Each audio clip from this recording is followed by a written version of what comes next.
It's a certain Neil Warnock's favourite expression, but I've also heard other managers using it. Referees know the rules, but they don't know the game. Can't say that about you, Mark Halsey, can they? No, I agree with that saying. So I go back and remember Gordon Strachan saying the same thing, and he was absolutely spot on. Okay, so let's talk about your playing days. For many years you played non-league football. How many clubs?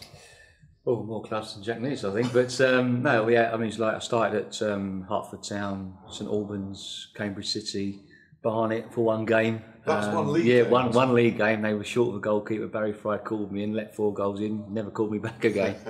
But yeah, they say you've got to be mad to be a goalkeeper, but even worse to become a referee. But it went back to my junior days, my junior school days, where you didn't start playing football until you were about 9 or 10. And I played centre midfield, and I wasn't very good. So the next game, I was shoved in goal because no one wanted to play, and there I stayed for the rest of my days. Yeah, you must have enjoyed it because, as I say, you played for any number of clubs, and you came very late to refereeing. How did that come about? Yeah, I mean, I did. I love football. I love football. It's been my life, for many years. I got into sort of in mid-20s, had a couple of nasty injuries. I took time out, I played rugby union for Welling Rugby Club, which I really enjoyed. I loved it, got into the first team, dislocated shoulder, out of sport for a year while that healed, then come back into football. I picked up another serious leg injury where I was in hospital for 2 weeks, and I just decided, I started falling out of love, and it was a good friend of mine, Russell Foster, who I played for his Sunday team, who became a referee, and how he became a referee because he was notorious for sort of committing violent conduct behind the referee's back. I played in goal, he played in front of me, and he was the right hatchet man, and the referee's back would be turned, he'd elbow the man, the centre forward in the face, he'd go down. I've seen it, everyone's going, what's happened? And he was like a poacher turned gamekeeper.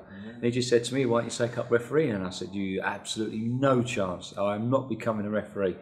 And I thought about it because during the cricket season I love my cricket. I played cricket as well, and I said, yeah, look, because it was an 8-week exam. I said, if I can pass the test without doing the exam, doing the course, I'll do it. And I read the laws of the game, took the exam, passed, and I never looked back.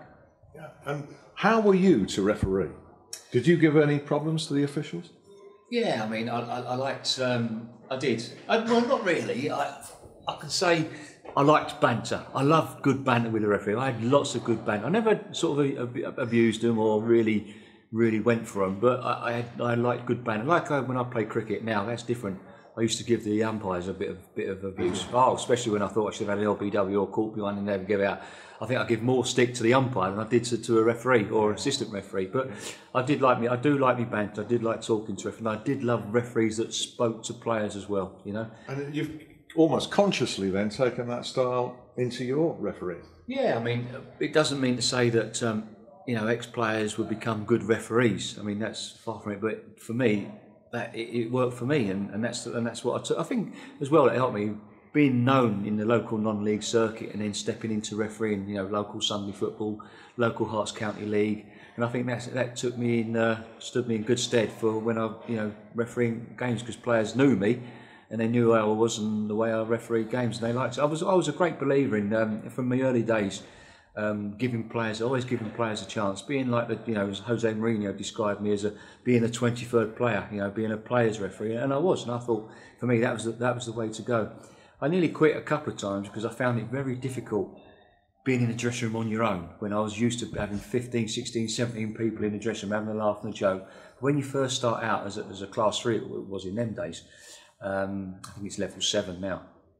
You're on your own. You're in the dressing room on your own, and you can hear things going on, and you just and I got a little bit lonesome there. But I moved up fairly quickly, and then you had your team of 3 in with you. So it is a team game for the officials as well. So can you not have that banter with your 2 assistant referees and the 4th official? Yeah, you do. You do have that banter, yeah. And it is good banter. If you could have a camera in a dressing room, you'd be amazed what goes on in the dressing room. But there's no chance of that ever happening. But because you're actually discussing the players, aren't you, and the managers and people that you're discussing. You're discussing more than that.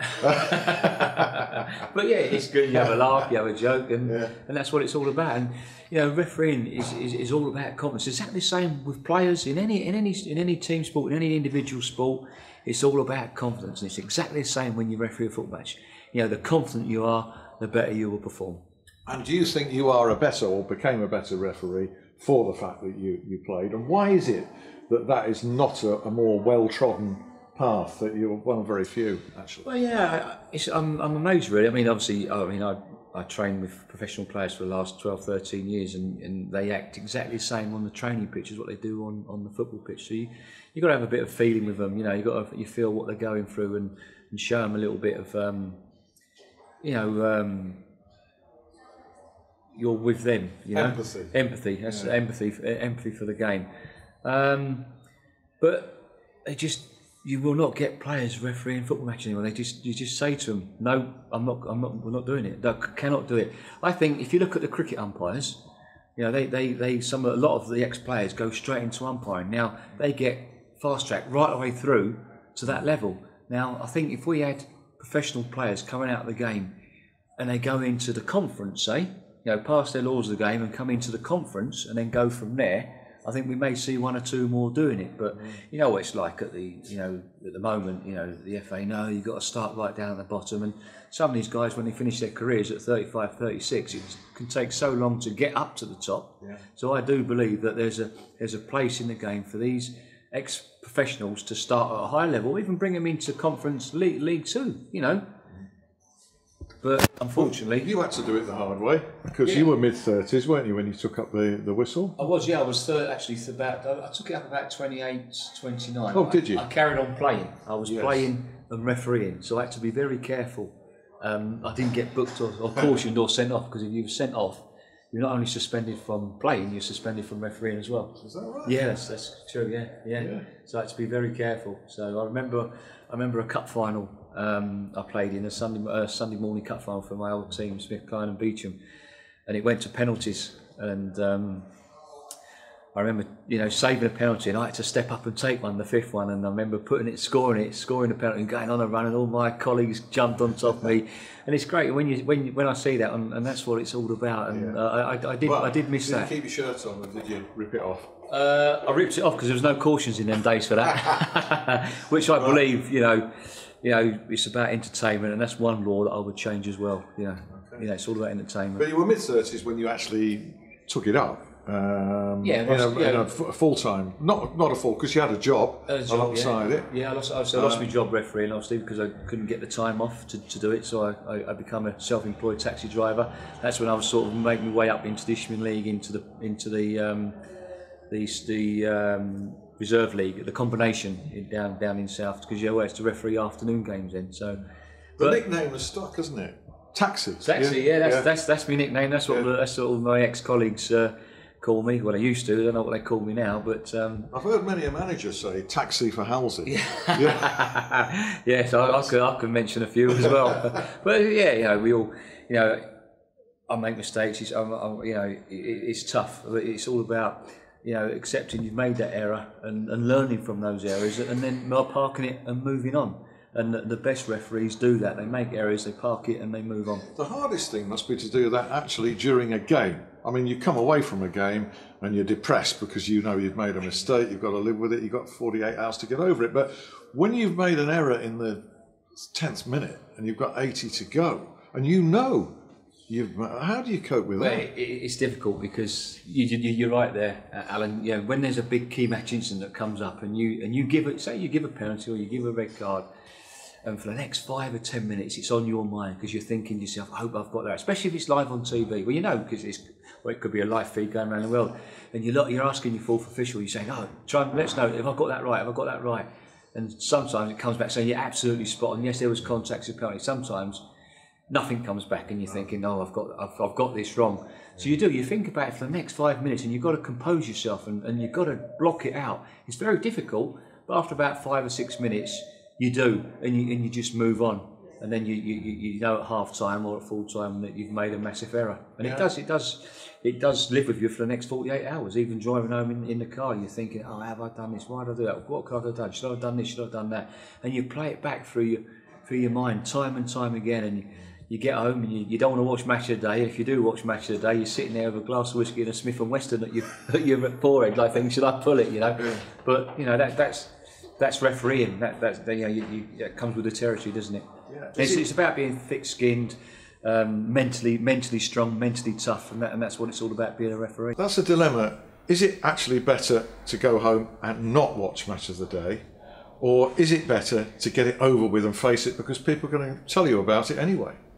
I tended not to watch it because you know if you've made a big error, and you don't need to see it on TV. You know, because you know millions will be watching you. Millions will be saying, what on earth has Halsey done there? It is difficult because you don't sleep, you don't eat for 48 hours, and then obviously you start coming around Monday and Tuesday, and you start forgetting about it and moving on, looking forward to the next weekend if you've been given a game. Considering the mental anguish and also the physical agony, because I know that the fitness standards are stringent and painful to pass a fitness test for referees these days. Considering all of that, how can you sell it to people watching this to become a referee? How do you sell that? But at the top, it's good money, you know. But I mean, it's about enjoyment. If you love, you know, people say to me, "Why did I become a referee?" I said because I wanted to put something back into the game, because I wasn't going to be a coach. I wasn't interested in doing that, or coaching non-league players.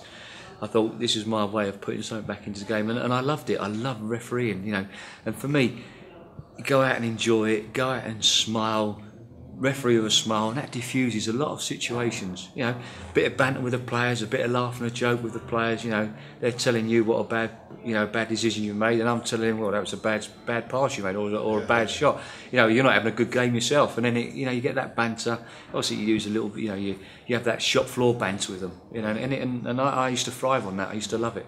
And I know that you've developed, probably through that approach, quite a number of friendships with those on the playing and managing side of the game, which must have been a kind of bit precarious because, you want to interact as a human being with people in the game. You don't want to give other people the wrong impression that there's any kind of favouritism.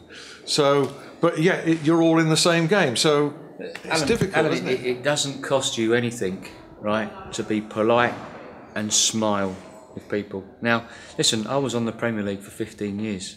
You're going to make friends. You're going to make friends with kit managers. You're going to make friends with managers. You're going to make friends with players because you're seeing them all the time. Now, when I crossed that white line, I was doing a job of work, and they all knew that. The 22 players knew that, and the managers knew that. So they knew what they were going to get out of Mark Halsey when I crossed that line. Honesty, and I'd always give players a chance. They knew what they were getting from me, and that's, I think, why I've got the respect from the players out of all those years. One of the friendships that you developed, the most high-profile one, actually, although it didn't influence in any way. I think we have to respect the integrity of referees. In your situation, Jose Mourinho became a friend. How did that get started? Obviously, we always I always got on well with him. Refereeing Chelsea, always coming to see me, say hello. I'd say hello to him, invite me into his office. We'd have a good chat about different things and about football. And I first met Jose. I was fourth official at Porto and Marseille in the Champions League, and we just seemed to hit it off. And I remember Drogba was playing for Marseille, and I was out. He was out of his technical area, and I came out because you had to keep control of him. And I just said, "Great player, isn't he, Drogba?" He said, "Absolutely top player." And he was playing for Marseille. And then, blow me, he moved to Chelsea and he signed Drogba at the end of the season. Perhaps he took my advice. But as I say, and obviously when I contracted cancer, my wife and I both had, obviously my wife's got leukemia. Unfortunately, my wife's leukemia's come back. So we're in a bit of a precarious situation at the moment. But he was very good to me and my family. He took us to Madrid to watch Bayern Munich v Inter Milan. He invited me out to Inter, but I couldn't because I was too ill to travel. And we've remained friends, and I've texted him this morning because he was on about doing a dinner with me for give cancer the red card, and it just stemmed from there really, and to say a good friendship, and I wouldn't change a thing about him, because you need people like Jose Mourinho in English football. You touch on something there. Referees, many of the more rabid supporters tend to forget sometimes they're only human beings. Yeah. And there was personal tragedy going on in your life for quite some time. And inspirationally, you not only, because I know that you feared for your life, yeah. let alone your career. That's right, yeah. You were back. Yeah, I mean, it was amazing. I mean, that wonderful hospital at Christie was fantastic for me, saved my life. But one thing they did say was that I'd never referee again if I survived. And I thought that was a spur to spur me on to say, right, I can come back from this. But yeah, it was you know, I was perhaps one of the lucky ones, you know, to still be here sitting talking to you. Some are not so lucky.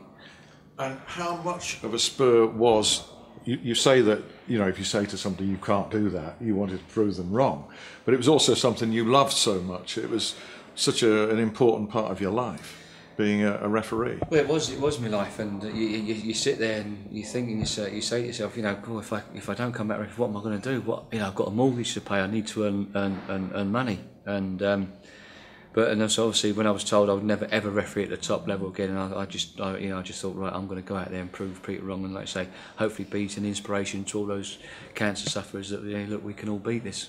And how do you feel now about the tide of emotion in which you were engulfed when you returned, and the goodwill that was flowing? There was almost a feeling that you can't criticise, because I remember you saying to me, the one thing I want is people to start hammering me for mistakes. I don't want them to hold back, because there was such a warmth towards you. There was, yeah. That was the main thing. When I was diagnosed, I refereed the Everton-Arsenal game, the opening day of the season, and I should never have done it. I wasn't well enough, and you know, if I'd have made a mistake, I would have been hammered, and people would have said, "Oh, you shouldn't have done this because he's suffering from that." Yeah, I mean, when you're back and you make an error and you get hammered, then you know you're back. You're back into. So I didn't mind that, and I didn't want to be treated any differently, and I shouldn't. Rightly so, I shouldn't have been treated differently. So, you know, I made mistakes, and quite rightly, I got pilloried for it, and I've got no qualms with that. Okay, and as we all know, but if people don't, there's a great book out there on the market. You wrote with Ian Ridley called Added Time, the story of Mark's career, and also his courageous and inspirational battle against cancer. I do recommend that as a brilliant read. Mark, ever so good of you to talk to us. And no problem, good to see you. See you on the Ref Show very soon. Yeah, hopefully. Yeah, look forward Thanks, to Mark. it. Take Cheers. care.